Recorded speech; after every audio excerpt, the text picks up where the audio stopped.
नमस्कार बच्चों, स्वागत है आप सभी का हमारे YouTube चैनल की एक और नई वीडियो में। आज का हमारा टॉपिक अध्याय 9 त्रिकोणमिति का परिचय। तो यहाँ कक्षा 10 का विषय गणित है। गणित का हम यहाँ 9वां अध्याय ले रहे हैं, त्रिकोणमिति का परिचय। इसके कुछ महत्वपूर्ण प्रश्नों को यहाँ हम देखेंगे और समझने का प्रयास करेंगे। चलिए हम चलते हैं हमारे प्रश्नों पर। हमारा पहला प्रश्न है tan a बराबर 4/3, तो cos a और sec a हमें निकालना है। तो जैसा कि आप चित्र में देख रहे हैं कि tan a का जो अनुपात होता है वो सम्मुख भुजा बटे संलग्न भुजा होता है, अर्थात लंब का मान 4 और आधार का मान 3 मिल जाता है। इसकी तुलना करके हम ये प्राप्त कर लेते हैं। लिख लेते हैं 4 के और यहाँ लिख लेते हैं 3 के। अब यहाँ त्रिभुज जो है वो त्रिभुज हमारा है समकोण त्रिभुज। तो हमें cos a और sec a के मानों के लिए यहाँ पर इस भुजा की आवश्यकता और होगी। तो इस भुजा को ज्ञात करने के लिए हम यहाँ पाइथागोरस प्रमेय लेते हैं। त्रिभुज A B C में हम ले रहे हैं पाइथागोरस प्रमेय। तो पाइथागोरस प्रमेय जो होती है वो होगा AC का वर्ग बराबर BC का वर्ग धन AB का वर्ग। तो यहाँ पर जो भी मान है उन मानों को रखकर हम AC का ज्ञात ज्ञात कर लेते हैं। तो यहाँ मान को रखा हमने, तो ये हो जाएगा 4k का वर्ग धन 3k का वर्ग, और हल करेंगे तो ये मिल जाएगा हमें 16k का वर्ग धन 9k का वर्ग। इसे जोड़ देंगे तो जोड़ने पर हमें मिल जाएगा 25k का वर्ग। ये मिल जाएगा AC के वर्ग के, अर्थात AC का जो मान है वो हमें मिल जाएगा करनी 25k का वर्ग अर्थात 5k। अब हमें कर्ण का मान भी यहाँ मिल जाता है, वो मिल जाता है 5k। इन तीनों मानों की सहायता से हम इन मानों को ज्ञात कर सकते हैं। तो हमें ज्ञात करना है cos a। cos a होता है आधार भुजा बटे कर्ण भुजा। तो आधार भुजा हमारी हो गई AB और कर्ण भुजा हो गई हमारी AC, अर्थात ये आ जाएगा AB अर्थात 3k बटे 5k। k से k कैंसिल हो जाएगा, अर्थात आ जाएगा 3/5। ये हमें मिल जाएगा cos a का मान। अब हमें sec a का मान ज्ञात करना है। तो sec a के लिए sec a जो होता है वो 1/cos a होता है, अर्थात cos के मान जो है वो पलट जाते हैं, अर्थात हो जाएगा 1/3/5।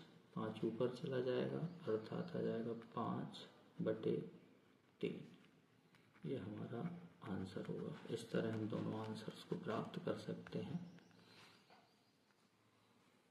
चलिए बढ़ते हैं अगले प्रश्न की ओर। अगला जो प्रश्न है वो प्रश्न पूर्व प्रश्न की तरह ही है। यहाँ पर प्रश्न क्रमांक 2, साइन ए की मान दिया हुआ है 3/4। साइन जो होता है वो होता है सम्मुख भुजा बटे कर्ण भुजा। तो यहाँ चित्र में आप देख रहे हैं सम्मुख भुजा इस a के आधार पे 3k और ये हो जाएगा हमारा 4k। हमें आधार भुजा ज्ञात करनी होगी क्योंकि हमें cos का मान ज्ञात करना है और tan का मान ज्ञात करना है। तो इसके लिए त्रिभुज ABC ये समकोण है, समकोण त्रिभुज में हम पाइथागोरस प्रमेय यहाँ लगा देंगे। तो पाइथागोरस प्रमेय से पाइथागोरस प्रमेय लगाएंगे तो हो जाएगा AC का वर्ग बराबर BC का वर्ग धन AB का वर्ग। AC का वर्ग मतलब 4K का वर्ग बराबर BC का वर्ग मतलब 3K का वर्ग और AB का वर्ग हमें ज्ञात करके बताना है। तो ये हो जाएगा 16K का वर्ग बराबर 9K का वर्ग धन AB का वर्ग।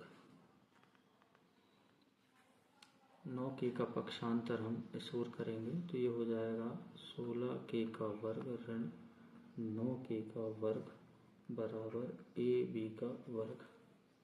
ये आ जाएगा 7K का वर्ग बराबर आ जाएगा AB का वर्ग। या AB बराबर हमें मिल जाएगा करनी के अंदर 7K का वर्ग, जिसे हम लिख सकते हैं करनी 7K। तो यहाँ पर हमें इसका मान भी मिल जाता है, वो मिलता है करनी 7K। अब हमें जो मान ज्ञात करने हैं वो मान है cos A बराबर होता है आधार भुजा बटे कर्ण भुजा। आधार भुजा हमारे पास में है करनी 7K और कर्ण भुजा हमारे पास है 4K। K से K कैंसिल हो जाएगा, आंसर आ जाएगा करनी 7 बटे 4। अब हमें tan A का मान भी बताना है। तो tan A जो अनुपात होता है वो होता है लंब भुजा अर्थात BC बटे आधार भुजा यानी AB। तो यहाँ हो जाएगा 3K बटे करनी 7K। K से K कैंसिल हो जाएगा तो आ जाएगा 3 बटे करनी 7। तो इस तरह हमें आंसर मिल जाएंगे।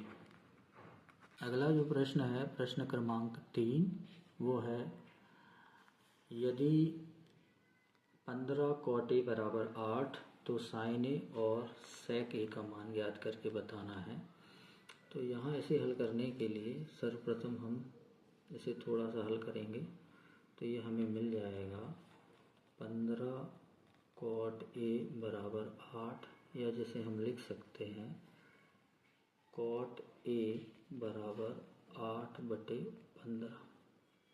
तो जो cot A है वो होता है आधार भुजा बटे लंब भुजा। तो आधार भुजा का मान हमें अनुपात के आधार पर मिल जाता है 8K, लंब भुजा का मिल जाता है 15K। तो इसमें भी त्रिभुज ABC में हम पाइथागोरस प्रमेय लगाएंगे और प्रमेय लगा करके हम AC यानी कर्ण भुजा का मान ज्ञात कर लेंगे। तो AC का वर्ग बराबर BC का वर्ग धन AB का वर्ग। इसे और हल करेंगे तो हो जाएगा BC का वर्ग मतलब 15 का वर्ग और AB का वर्ग अर्थात हो जाएगा 8 का वर्ग। और हल करेंगे तो ये मिल जाएगा हमें 225 धन 8 का वर्ग मिल जाएगा 64, अर्थात AC का वर्ग हमें मिल जाएगा 9, 8, 2, अर्थात यहाँ हो जाएगा AC बराबर करनी 289, जो मान हमें मिलेगा 17 के बराबर आएगा 17 के। यहाँ पर भी के लिख लेते हैं, ये भी के का वर्ग मिलेगा, ये भी के का वर्ग मिलेगा, ये भी के का वर्ग मिलेगा और ये के का वर्ग। इसे हल करेंगे तो 17 के हमें मिल जाएगा। अब यहाँ पर हमें मान ज्ञात करना है साइन का। तो साइन ए होता है लंब भुजा अर्थात BC बटे कर्ण भुजा मतलब AC। तो BC का मान हो जाता है 15K और AC का मान हो जाता है 17K। K से K कैंसिल हो जाता है तो हमें आता है 15/17। ठीक इसी प्रकार sec A का मान भी हम ज्ञात कर सकते हैं। तो sec A का अनुपात cos का उल्टा होता है अर्थात कर्ण भुजा अर्थात हो जाएगा AC बटे आधार भुजा AB। तो यह आ जाएगा 17K बटे AB का मान आ जाएगा 8K। K से K कैंसिल हो जाएगा, आ जाएगा 17/8। ये हमें आंसर मिल जाएगा। sin A का मिल जाएगा 15/17 और sec A का मिल जाएगा 17/8 है। वो है प्रश्न क्रमांक 4। यहाँ पर हमारे पास में है sin 60 अंश cos 30 अंश धन sin 30 अंश cos 60 अंश का मान ज्ञात करना है। तो इसके लिए हमें त्रिकोणमितीय मानों की आवश्यकता पड़ती है। तो इन मानों को यहाँ हम जमा देते हैं। लिखा हुआ है sin 60 अंश इंटू cos 30 अंश प्लस sin 30 अंश cos 60 अंश। sin 60 अंश का मान होता है करनी 3/2 इंटू cos 30 अंश का मान होता है करनी 3/2 धन sin 30 अंश का मान होता है 1/2 इंटू cos 30 अंश का मान होता है 1/2।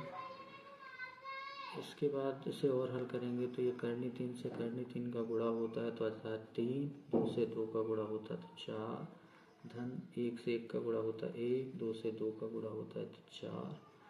तो हमें मिल जाता है 3/4 धन 1/4। जोड़ते हैं तो ये बटे में 4 मिल जाता है। 3 और 1 आपस में जुड़ जाते हैं तो यह आ जाता है 4/4। कट जाता है तो यह आ जाता है 1। तो 1 हमारा यहाँ आंसर हमें। प्रश्न क्रमांक 5।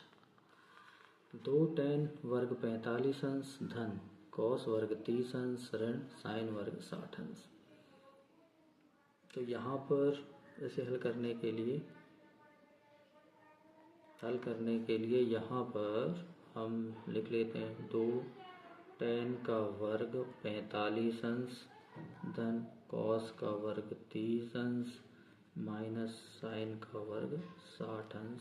मानों को यहाँ रख देते हैं तो 2 गुणा tan 45 का मान 1 होता है तो 1 का वर्ग धन cos 30 अंश का मान होता है करनी 3/2 का वर्ग sin 60 अंश का मान होता है करनी 3/2 का वर्ग।